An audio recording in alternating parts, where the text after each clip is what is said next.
Coming soon to a podcast near you. I mean, it's actually starting right now. Like, this is the show. All right. Okay. Then welcome to Story Chat Radio. We are book editors Carly Hayward and Jenny Chappelle. Every month we watch a different movie with an eye for storytelling and novel writing. We use our training and years of experience editing novels to break down each movie's storytelling elements to help you improve your novel in progress. So no matter your path to publication or where you're at in your publishing journey, Story Chat Radio can help you improve your writing. On this week's episode, we're discussing the 1980s classic Jim Henson film, The Dark Crystal. And then we'll end with a critique of one lucky author's blurb. So, Carly, what have you been up to this month?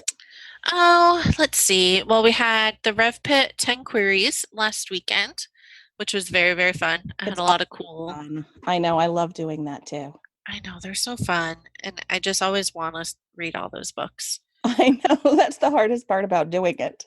I know. I hate publishing. Anyway, other than that, I've been working on a redesign of my website. Oh, that's always good too. I know. I always do it. Like every year I want to redo the whole thing. It's bad. I don't know. Other than that, I've just been busy working away, a million social obligations and weddings and babies, and it's a lot. Yep, it can be a lot. You have a always lot more telling you just need a smaller social circle. I really do. How do you get rid of friends again? I can't remember. I'm not sure. Anyway. Yeah, I do have a lot going on. November's a super busy month for me. Like you said, we just finished with the Rev Pit 10 Queries. Writer in Motion actually got started on Friday as well. We released so exciting. Yeah, so everybody can follow along with that. And I just launched my first revision retreat. I'm really excited about that, and you can get all of the details about that on my website. So yeah, I'm trying to squeeze in sleep in there somewhere too. The retreat that the place you found looks amazing. I'm really excited about it. I really am. So I'm cool. just hoping it's going to be like this big sleepover with all my writing friends where we just talk about writing all the time. That sounds so fun. Yeah, you're not going to sleep then either. That'll be good. Probably not. All right, so what do you think of Dark Crystal? Okay, so the first thing was, it was just really weird for me because I watched it when I was a kid, like in the 80s, a million years ago. So it was really weird watching it again after probably 25 years or more. And so a lot of times when you watch stuff from when you were a kid like that, sometimes it doesn't hold up to the memory of it. In this case, it was more just, there was a lot going on in the story that I don't remember, or maybe just never even picked up on when I was a kid. So like I had this revelation as I was listening to the opening voiceover that the Skeksis should have looked like the Mystics did, but I always thought they were like these weird like bird animals or something. Like they look like they have beaks. No, they're definitely birds. Right. And then, but the Mystics look like mammals. Yeah, it doesn't quite. So I didn't pick up on that then. But like this time around, so like there's the scene where they like strip off the one guy, they like banish him and take all of his like Skeksy clothes and stuff. And you can see like they have that other set of arms too that the Mystics have, but they've like shriveled over the course of the 1,000 years, I guess, of evolution. So that part was just really weird for me, like kind of this cognitive dissonance of what I remembered versus what I was picking up on now. I also noticed there were a lot of fantasy tropes, like really common fantasy tropes, like Chosen One and the old mentor dying before they can give the pertinent information to the main character. It reminded me a lot of Dumbledore. Oh, yeah, totally. Yoda. Yeah, of course. Like it's such a common trope in fantasy for that to be the case. But it also struck me that it's really common for kids, especially because that's how kids think of adults. Like we've got all this information, but we're still somehow totally useless. See, I mean, that's such a good point. I was not that kid because reading Harry Potter, I used to get really pissed off. I'm like, why don't you just ask them more questions? I don't ask. I don't get it. Just push. Be obnoxious. Who cares? Right, right. What else did you think about the movie? I really liked it. So I hadn't seen it before. So this was new for me. Um, but I was really excited because I love Labyrinth and Jim Henson, and I was like, okay, this is gonna be great. Um, and it was gorgeous. Like the puppetry was amazing. I was all about all of the visuals. Some of the puppets are creepy, but that's part of the charm, and that's fine. Uh, I really loved it, but a lot of the tropes were kind of a lot for me, and I Hmm. don't know if that's just that it's nearly 40 years old at this point, I think. Not quite. But like I found the chosen one trope was really kind of a lot, and Jen was such a cardboard cutout, which was difficult. Um, I liked all of the other characters vastly more than I liked him. I Uh, agree. I did too. so I thought I could see why it was a cult classic. I really could. Yeah. Um, the story was a little lacking for me. Although I've heard the new TV series has a lot more story and is way more current and interesting. Yeah, I think so. And I do think some of it reflects the difference of storytelling in the 80s versus Mhm. what modern storytelling is like. Although, Definitely. having watched probably more kids' movies than you have over the last like 15 years, um, I feel like storytelling in kids' movies has changed and gotten a lot better. But there are still those movies that have like no character development, no real appeal for adults. I think we get really spoiled by Disney and Pixar movies, especially that, really put a lot of layers in there, stuff the kids aren't going to understand in the beginning, and really kind of appeals to the adults who have to take the kids to see the movies. Um, Go ahead. I mean, is Dark Crystal really purely for kids? I felt like, I mean, I guess I just don't really know. Yeah, so I mean, it was intended for kids. It was sold Was to it? kids. It was a kids movie. But that's definitely, I think, a difference in kids movies then and kids movies now. Because there are other movies that totally scarred me in my youth too, and stuff Like just Return to Oz? yeah, yeah, and like My in favorite. in the Never Ending Story, there's still that one scene I can't talk about, like No, that we're it's not still talking too about soon. it. It's still way too soon. It's a Right, good right. point. And so I think it's just kids' movies now really aren't as dark as they were Mhm. then, is really a lot of what that comes down to. And Certainly less creepy. yeah, yeah. And so I asked about this on Twitter. I was like, who else was really creeped out by the Skeksis? And everybody was like, I had nightmares for months. That's fair. So that's That's fair. probably why kids' movies now aren't quite as dark as they used to be. I think maybe adults just aren't just sadistic. Maybe. I don't know. Gotta get the nightmare somewhere. Yeah, yeah, and so I saw a lot of parallels in it too, with Labyrinth, like you said. Mhm. And I think it's kind of like when you see anything that's been put together by the same artist, or, you know, um, music, like musicians have like kind of similar chords and, stuff like that that they use. That so like the Skeksis, not the Skeksis, the Mystics, had that like kind of ohm sounding whatever, I don't know what you would call that. What would you call that Mhm. noise that they made? Monk noise. Right, right. So it was like the same thing as Ludo, that's the big guy who calls the rocks in Oh yeah, Labyrinth, same kind of that's noise totally the there. same.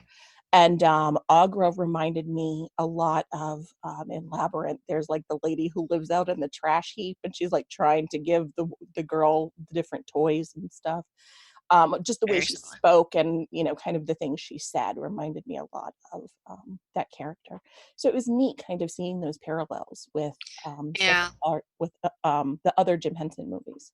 The one parallel I'd also noticed was they tend to just crash through walls a lot. It's true. Like in both movies, I think he just liked messing up his scenery, I guess. Breaking through those walls, man.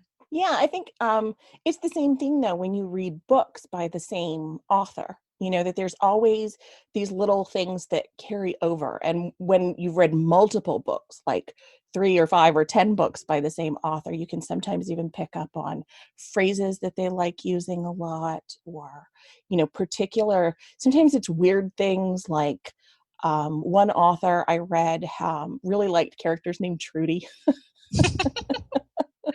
And so there was almost always someone named Trudy in one of their books. It's But very specific. right, exactly.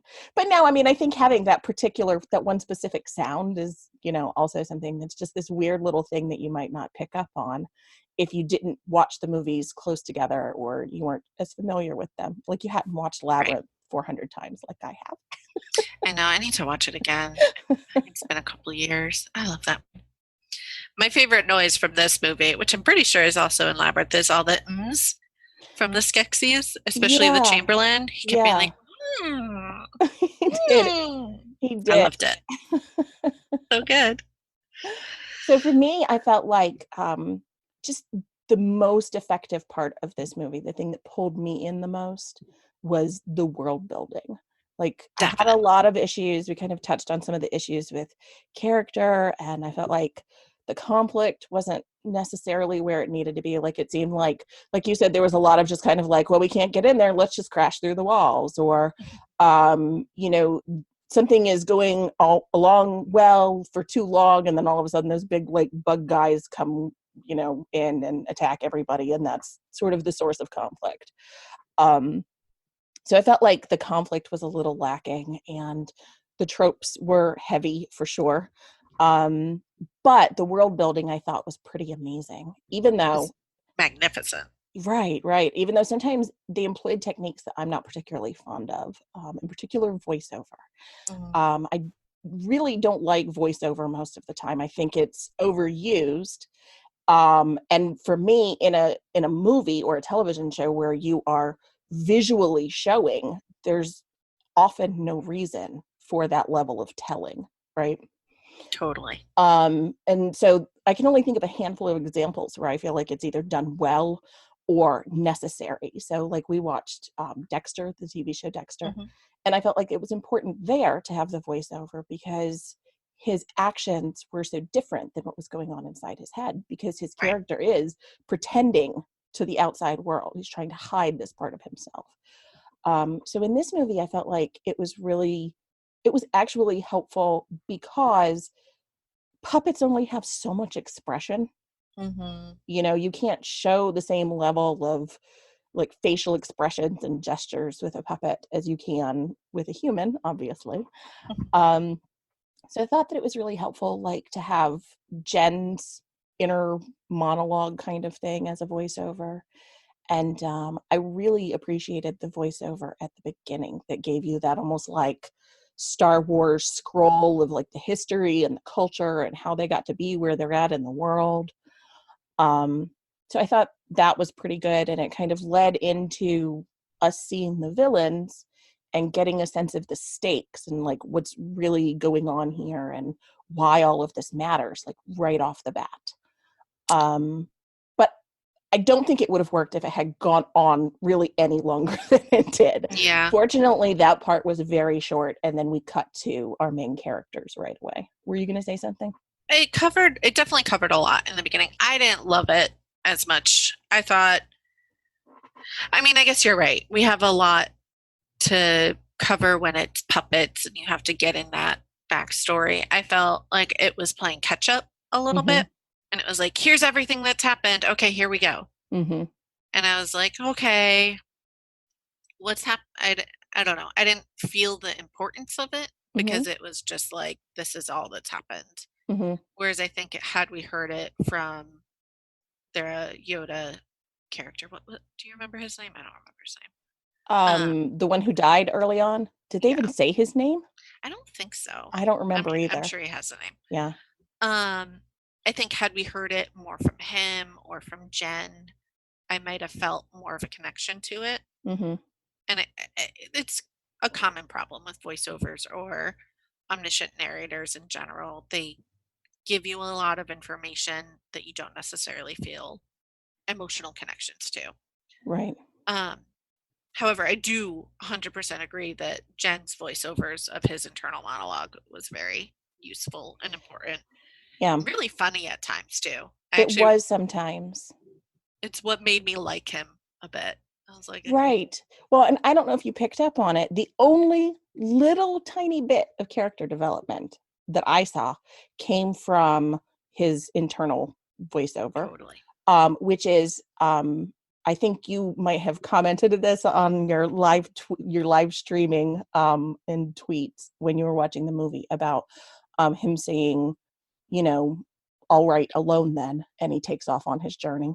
But Yeah, then at that the was so smart. end, or close to the end, when after he's met Kira and they're going together, he says like, all right, together then. And it's the same, it's the kind of parallel, but we don't really get that sense of him having obstacles that he needs to overcome or whatever. It was just like his like Dumbledore Yoda guy told him like, go do this. And he was like, all right, Okay, here we go. I'm the chosen one. Let's do this. Let's go.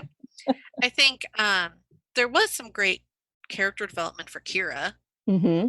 especially when they share their memories, which was an interesting device, Mm-hmm. considering, like you said, you can't get much from puppets. So it was a good way to throw in their backstory and get to know them.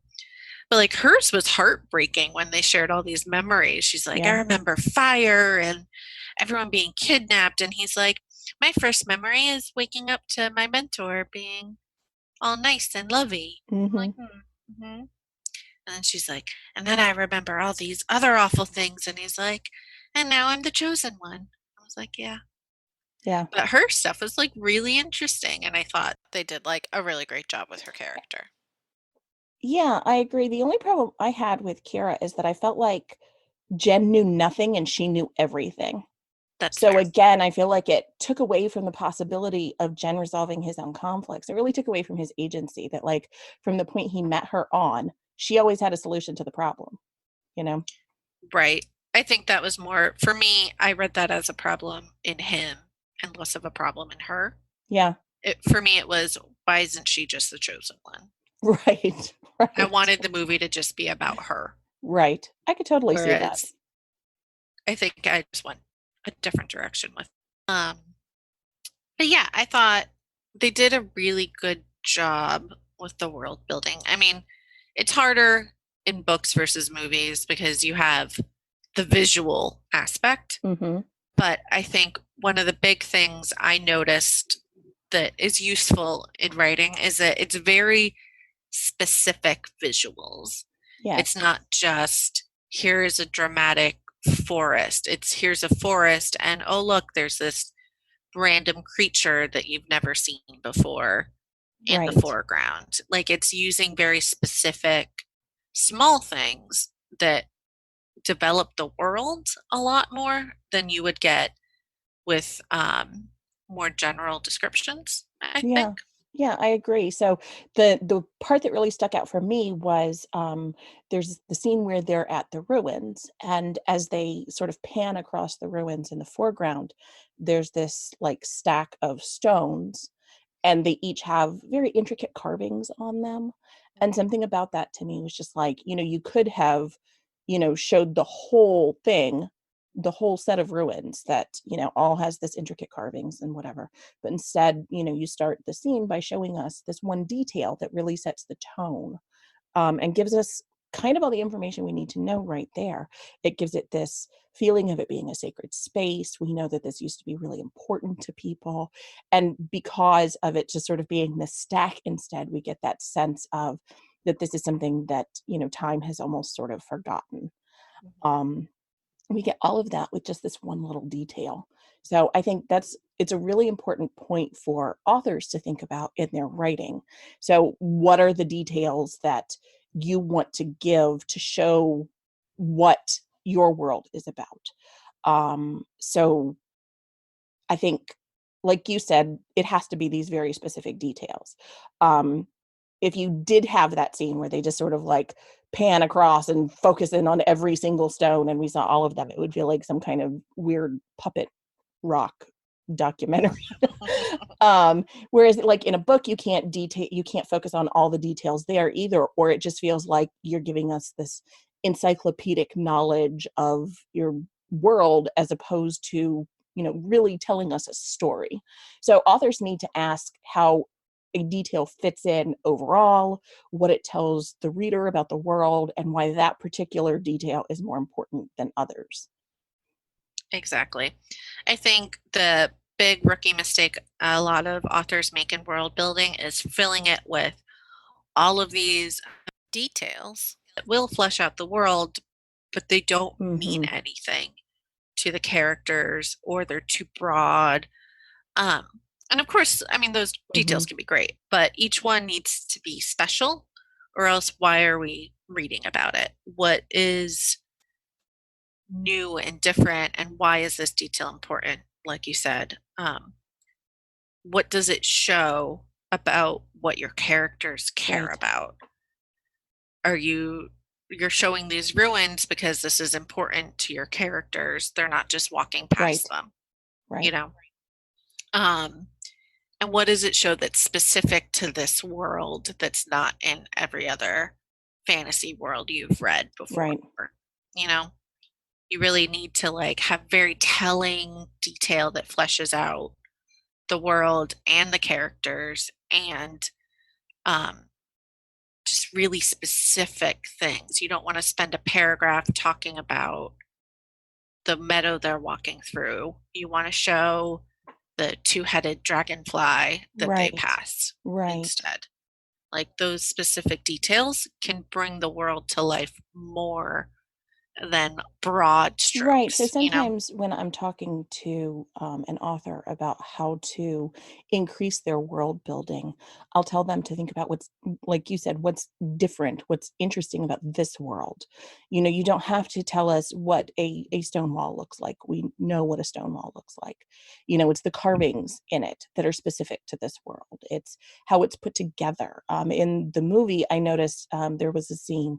I kind of thought of it when you said about the meadow. There was a scene where they're kind of walking through a field, and most of it just looks like grass, and there's like some trees in the background, but then there's these couple of weird little flowers, and that's what really caught my Mhm. eye. So I think, you authors need to ask themselves, so what are my weird little flowers? What are my two-headed dragonflies? What's the little details that I can focus on as I'm describing the world, in order to be able to give that impression of what the world is like, just enough that then the reader's imagination can take over and they can create their own picture in their head of what it looks like. I think that's where a lot of movies that are made based on books kind of fall short, is we've created this idea in our head of what the story should look like, what the world and the characters should be like, and when we see that come to life on screen, it can't ever live up to the hype in our head, right? If it's slightly different, that's Right. ridiculous and unfair, and why is it not in my head? The other thing, I tell Super. authors a lot, I talk anybody who's worked with me, a lot of people who've just talked to me on Twitter, will have heard me use my phrase breadcrumbs, like, Hansel and Mhm. Gretel leaving the trail of breadcrumbs when they go out in the forest so they can find their way back. So, I think that was something that I picked up on in this, is they sort of use that same kind of technique. So instead of like having just this info dump where they're just like throwing a bunch of information at us, say in the middle of the movie, we get little bits of it as we go along. And the voiceover in the beginning kind of does that too. We get this little bit of like info dump, but then like the story starts moving along, and we still have some voiceover that's filling in those gaps for us in the same way that your narrative exposition is going to fill in the gaps for readers, but it's not, paragraphs and paragraphs of it. We don't get like 10 minutes of just the omniscient narrator voiceover guy giving us all of this information. We just get it as it goes along. So it feels much more organic, and we can kind of piece it all together better. Um, I, I tend to call that yeah. peppering it in. Just season See, it's it all about lightly. food, breadcrumbs, pepper. Yeah. So, what else? Okay, so there's one really important thing we really need to talk about, and that is, Is it it your is hair? my hair. It's which characters we most identified with slash liked best, and why. I mean, we all know that you I love do. Okra. I do.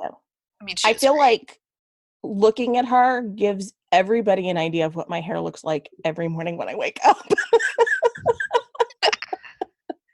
Yes. So really, I think what she needed more than anything was some mousse, some conditioner, Maybe a little eyebrow trim, maybe, just like a maybe, little, maybe. maybe. But she could also just rock it.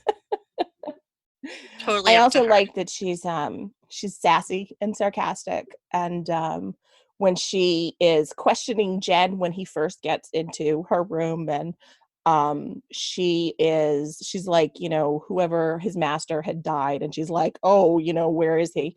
And he says he had died, and she goes, oh, well, he could be anywhere then. Made me literally laugh out loud. No, it was a good line.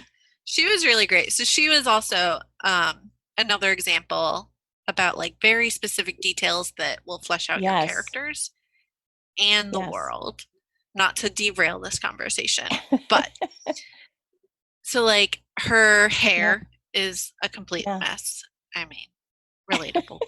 But her style and her home, it really shows us like who she is and what's important in the world. So she's kind of a mess and her clothing's a little bit of a Mhm. mess. So it's clearly everyone's living in these rough times.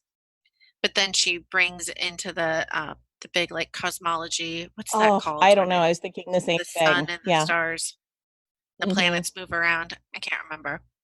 Um, but she brings us into that, and it's gorgeous and well maintained and beautiful and made of this special stone colors, and it's clearly what is Right. important. And we know it's so important because of how it's been cared for and how it's represented. She doesn't need to say, this is Yeah. important, Yeah. you know?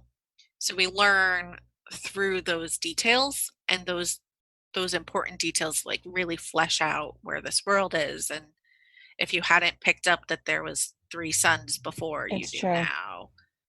Um, things like that. You really kind of learn that it's rough times and it's magical and people are lonely because she's all alone in her little hermit nest. That's also a Um, big mood. yeah, it's such a big mood. But she still has hope because she's still caring for this huge thing before, the beetles come and destroy it. Which is also a good way to show this world and these details and how you're supposed to be feeling through objects, not just through internal Right, emotion. right. I do have to point out while we're talking about Agra that Jen did ask her a lot of questions, and she was literally like, "You're asking too many questions," which is That's which true. is the That's a other good thing that point. adults do to kids, right? Like, you talk too much. Just stop talking. Just it's enough. Just stop. It's fine. No, she's great. Well, she is the keeper of secrets. She just doesn't like answering Right, right. things. Like me and all my teasing on Twitter. Yeah, no, it's definitely you. We all know exactly who you are now. I feel so seen, like in a good way. In a That's good good. way. That's good. Yeah, no. Relatable characters are very important to So you. so I feel like your relatable character was Fizzgig. The little like Oh yeah, 100%. what would you describe him as? Just amazing. I don't know. No. He has a big mouth. No, he wanted to help. He was all about helping and didn't want to be left Mhm. out. And like when they told him to stay behind, he just freaks Mhm. out and just FOMO, yeah. cries. I was like, yeah, yeah.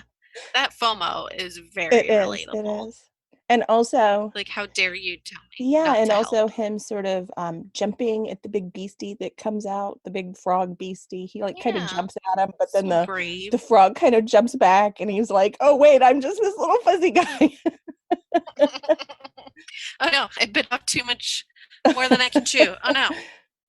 And then he stays with Jen to help him out when he gets like clobbered by the Yeah. stones.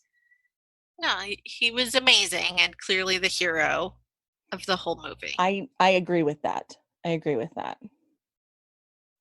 Except for, at the very end when he starts barking excitedly and calls attention to the fact that they're trying to sneak into It the did make castle. me think that that's probably why it's not a good idea to take like a Pomeranian or something.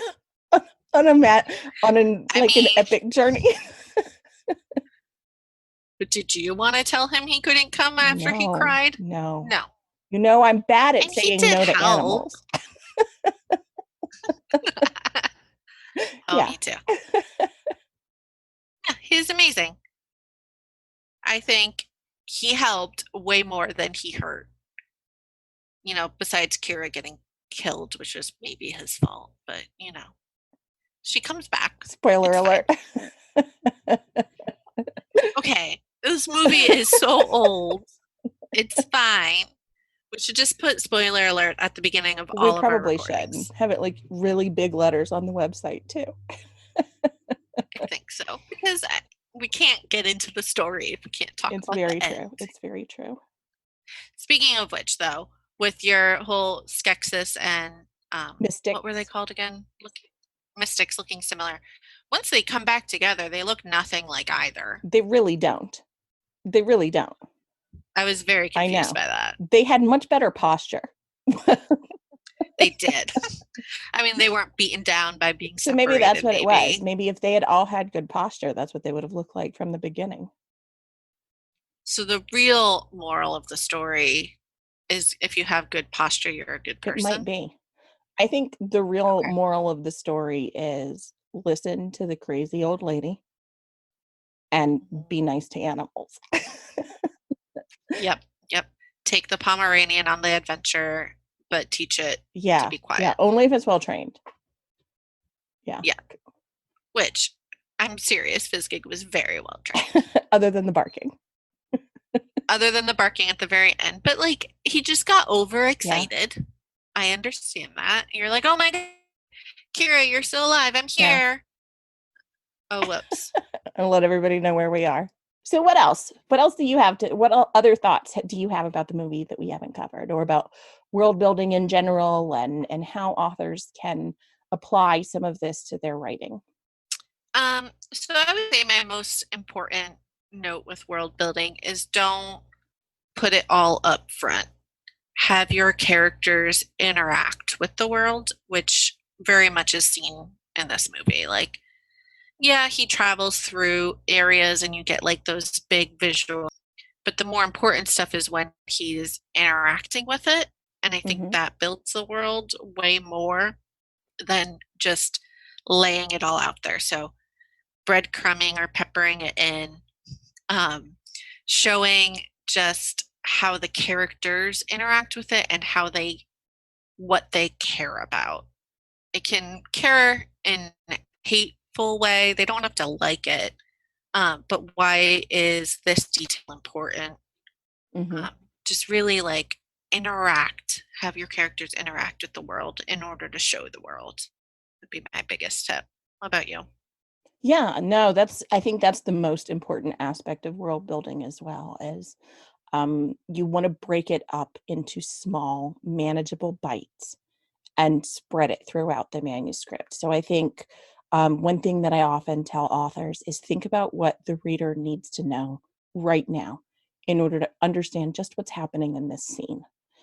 Um, we don't necessarily need to know the whole history of this whole society and all of their culture and how everybody works together and all of that. We don't necessarily need to know that just to understand this one scene. And so if you continue to do that as you move through the whole book, especially, gosh, when you're talking about like this big epic journey where they're traveling across the whole world, you're going to have those opportunities to build in those little bits as you go. And it really does, it becomes like this puzzle where your reader is able to take these little pieces and start slowly piecing them together, to create this overall idea, this image in their head and sense of what the culture and the history and the society and the people are all like. And you do that most effectively. It's much easier for us to take in that information as a reader when you get it in those small, manageable little bites like that. So, Exactly. Like so, and also do it in if you do it through the character interacting, it's maybe more obvious, but in a more natural way. So like I usually give the example, this is a dark example, but if a character walks into the room and the and you point out that there's a gun on the table. That's very like, oh, okay, this is big. And it feels a little unnatural. Whereas if the character walks into the room and their eye flicks to the gun on the table, Mhm. there's more of a connection there and it feels more Mhm. natural. And it's about the character noticing the gun instead of the gun just happening to be off in the ether. Mhm.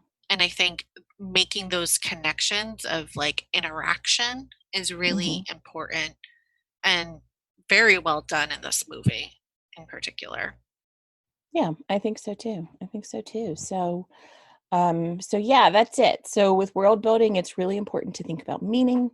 It's really important to think about what information you're giving, how you're giving it, how you're splitting it up through the story, and just think about how is your reader going to be able to relate to this? How much information can they take in at once?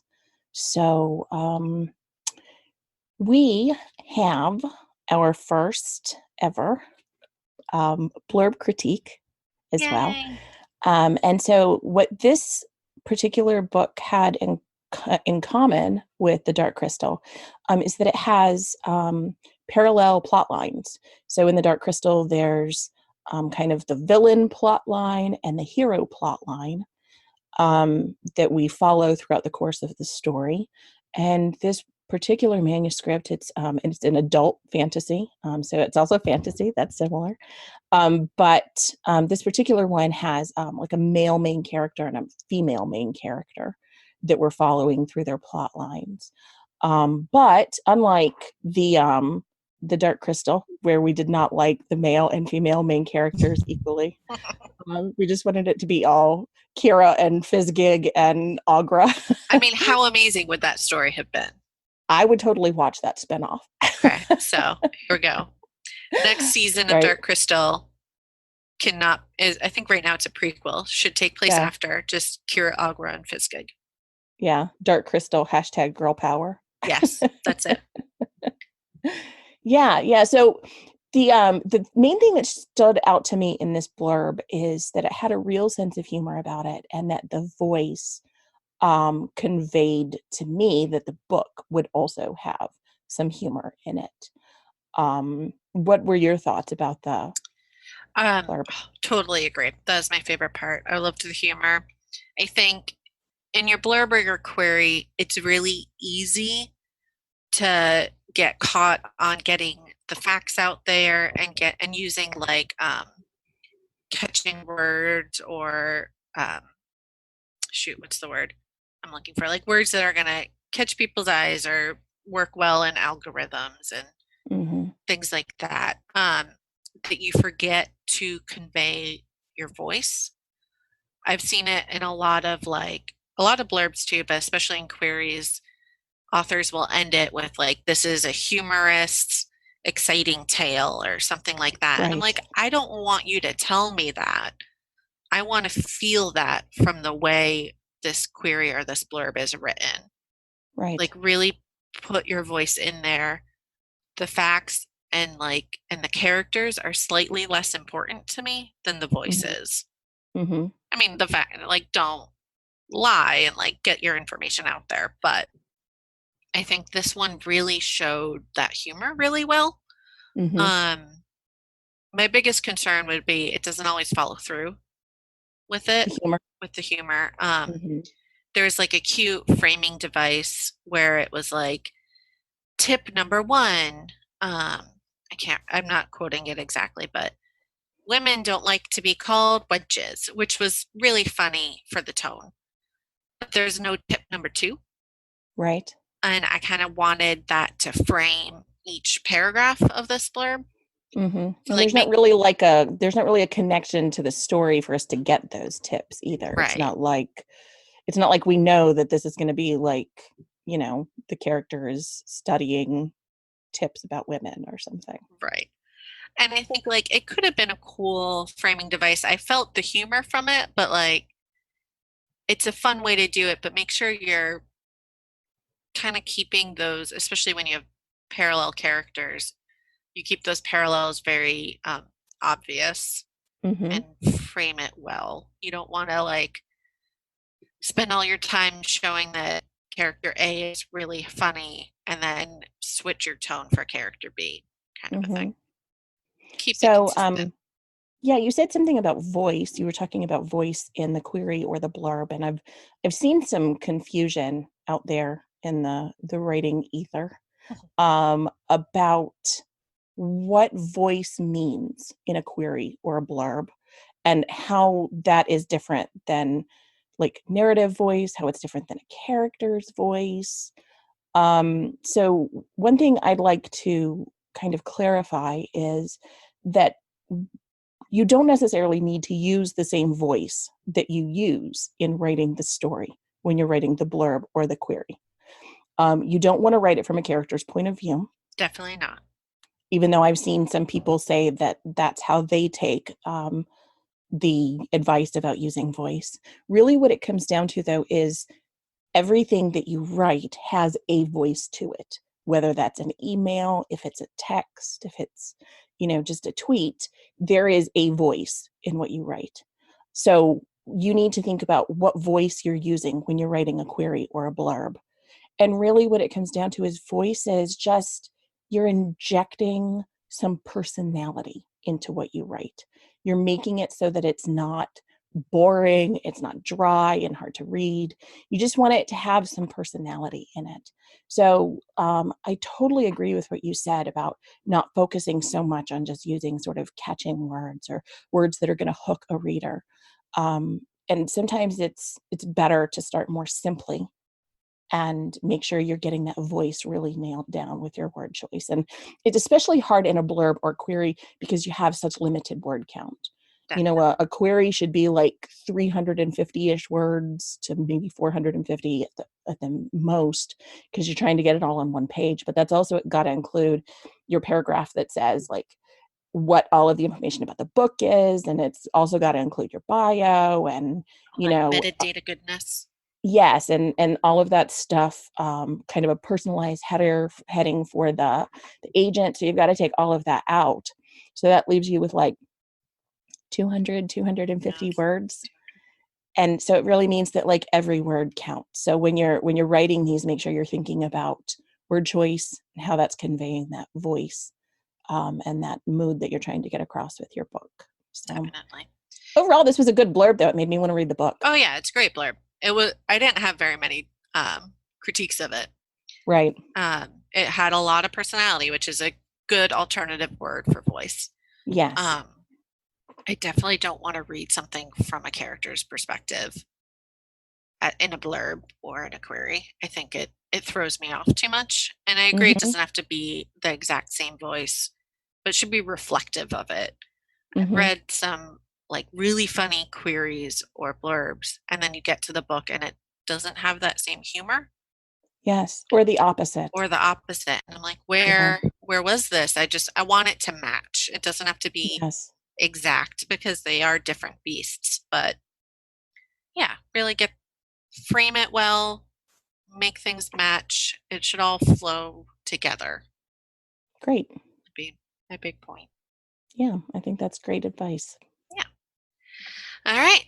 I think that's it. So, on our next podcast, we will be discussing the young adult film To All the Boys I've Loved Before.